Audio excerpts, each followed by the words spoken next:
Hello, my name is Michael Plesnarski.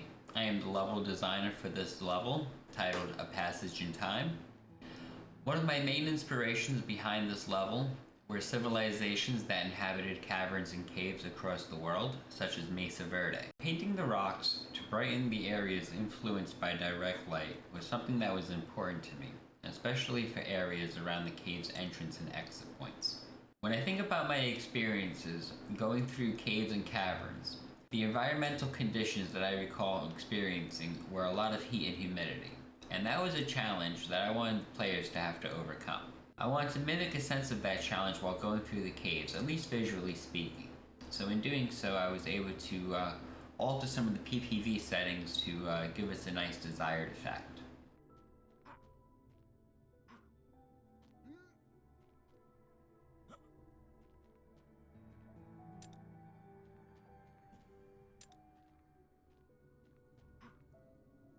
Inside the house, I wanted the room to be as interactive and realistic as possible.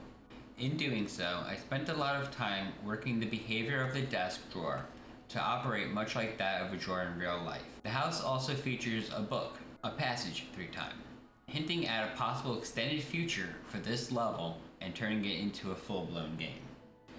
I wanted to have visually realistic moss without being a performance issue on the players, and I thought doing it material based would be a lot better than bringing in a whole bunch of raw assets individually. Entering the cemetery, I wanted the graves to be interactable and pay honor to some of the people I got to experience throughout my life. Traveling up the exit to the cave, I wanted the player to feel the emotions of being afraid to fall. It was an important aspect to me because when playing a game, we experience a wide array of emotions. I could say, in my own experiences playing this exact level, I had a few moments where I was worried about falling, yet I knew both as a designer and a player, falling would not hurt me. It would not determine anything besides the need to try again. The risk essentially was gone, but the emotion, that's what remained. And that is what I wanted to play on. In creating this level, important details for me were environmental accuracies and giving the player a genuine experience in their adventure. That was the end of my level. Thank you very much for watching, and our next level designer is Michael.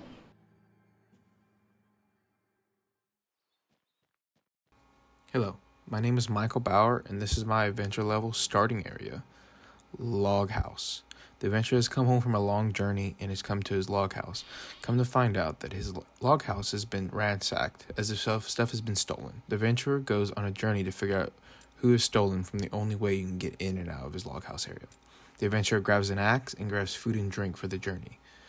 The adventurer goes up, uses the breadcrumbs of wood and the lighting that takes him up the mountain that shows the adventurer where to go for directions.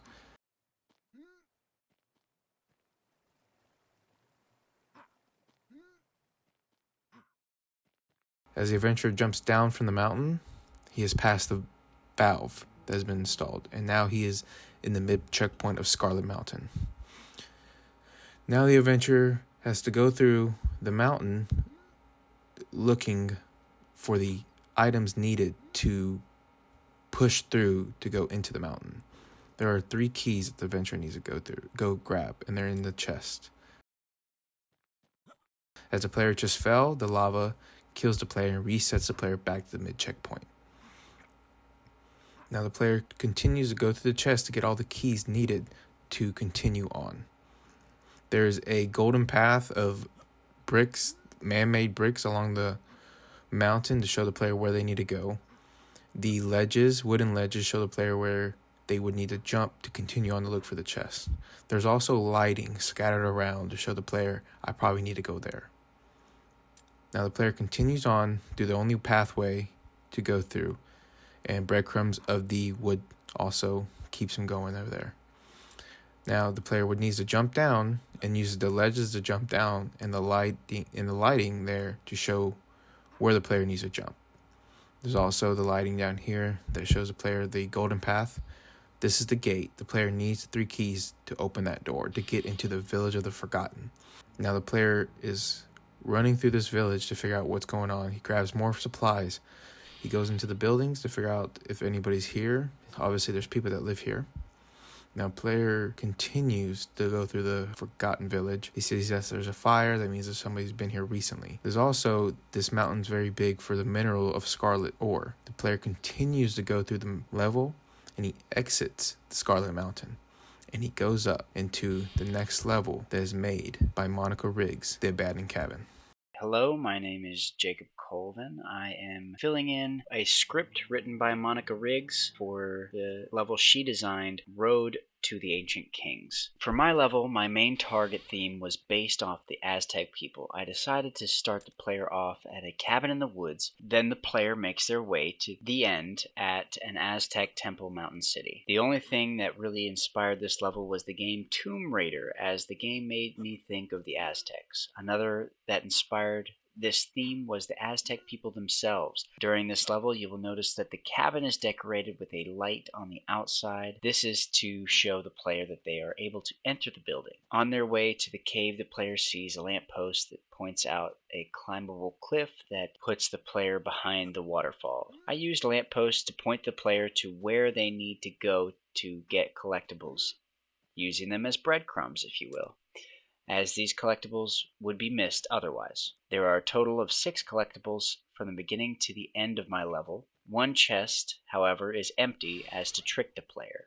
One thing I really did to improve the level was I made my cave fit the entire back left corner of the level. I also made my temple fit the back right corner and put perfect climb ups all throughout the level. One of the contents and features I am proud of in this level is how well I got my waterfall to fit. I am also proud of the ancient ruin I built in the cave. I am extremely proud of the temple I built. I believe I did a wonderful job in building my Aztec temple. All of these features I mentioned, I put a lot of time and effort into them. I put a lot of time and effort into this level, but put more time into the features mentioned above. Hello again, my name is Jacob Colvin, and this is my level, Flavor Mine. Player is first haunted by a seemingly easy collectible and is surprised to fall through the planks into an unfinished area of the mine. Turning around, you realize there was an upside to the downfall and pick up the Flavor House key. With that, you turn around and escape from the hole you find yourself looking at that pesky collectible that tricked you before. Once you've collected that, you continue to the main part of the mine. While designing this, I was thinking about what tiny little stories could I cram into this area. You'll notice the crazy elevator crash down below, spilling all out equipment and tools all over. I wanted to showcase the elevator and what it looked like before it fell. I did that by having 2. One could possibly still work, and then the other one is crashed on the ground.